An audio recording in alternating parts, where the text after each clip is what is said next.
देवरू ओके हम जान से भी ज्यादा अपने मानत रहनी करत रहला बड़ी प्यार देवरू जानत रहनी जितना कमाई कुल नहीं के देत रही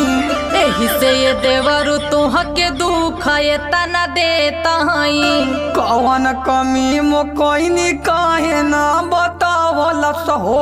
तोहरे उ दिल के फील नाही जान पावल सहो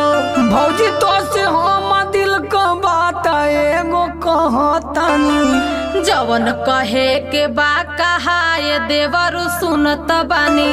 जवन करत रहे वो भौजी अब तू करा हो हटा दूरे रहा जनी साड़ी हमर धारा हो अरे